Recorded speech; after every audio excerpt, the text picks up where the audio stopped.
Terima kasih. Assalamualaikum warahmatullahi wabarakatuh. Salam sejahtera bagi kita semua.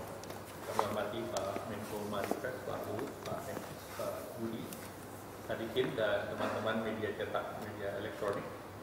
Pertama tadi sudah disampaikan Pak Menko Marinvest terkait dengan kebijakan karantina yang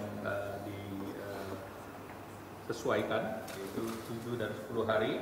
Dan tadi ditambahkan bahwa pemerintah juga akan menambah negara yang jumlah kasusnya tinggi. Nanti Pak Menko Marinvest akan memasukkan di dalam Satgas.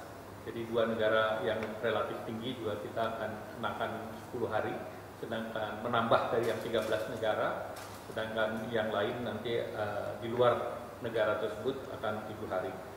Kemudian berikut terkait dengan angka reproduksi kasus efektif rata-rata masih tetap 0,98.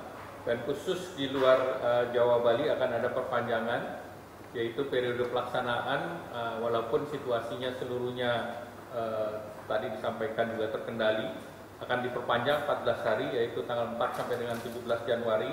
Jumlah kabupaten kota dengan PPKM level 1 meningkat dari 191 menjadi 227 kabupaten kota. Kemudian dengan level 2 menurun dari 169 ke 148 kabupaten kota, dan level 3 turun dari 26 menjadi 11 kabupaten kota.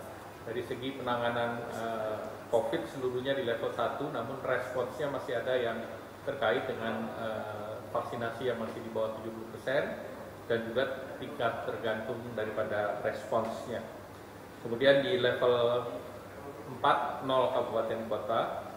Kemudian pemerintah juga sedang mempersiapkan untuk booster ketiga, dan akan ada di revisi baik peraturan Menteri Kesehatan maupun PP-nya yang sedang disiapkan, dan ini diharapkan akan segera dimulai, nanti disampaikan oleh Pak Menkes di tanggal 12 nanti.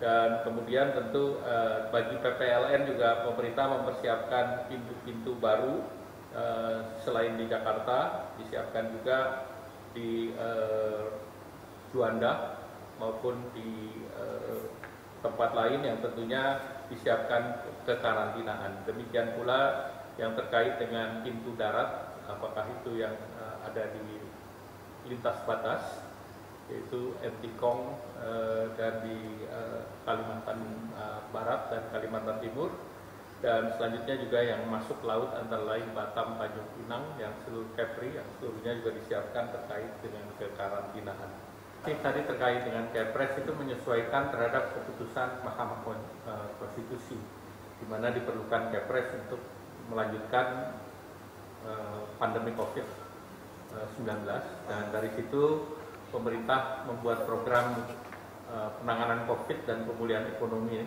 nasional masih tetap berjalan. PCPEN dianggarkan 414 triliun, dan penanganan PCPEN dalam 2 tahun ini terbukti bisa menjadi buffer terhadap perekonomian nasional, menjaga terhadap koefisien Gini, tingkat pengangguran, dan juga penciptaan lapangan kerja. Sehingga dengan demikian kita berharap di kuartal keempat pertumbuhan ekonomi bisa dijaga di 4,5 sampai 5%. Secara year on year adalah 3,7 sampai dengan 4%. Sehingga dengan demikian masuk di tahun 2022 ini kita bisa mendorong front loading daripada anggaran. Nah, itu salah satu dari implikasi dari Kepres tersebut. Dan kemudian kalau vaksin, Kepresnya sedang disiapkan, di Pak Menkes menjelaskan, tetapi opsi itu tetap ada, di mana opsi yang berbasis PBI dan program dan mandiri. Opsinya ada, nanti pelaksanaannya tergantung dari kebutuhan terhadap vaksin tersebut. Demikian, terima kasih. Wassalamualaikum warahmatullahi wabarakatuh.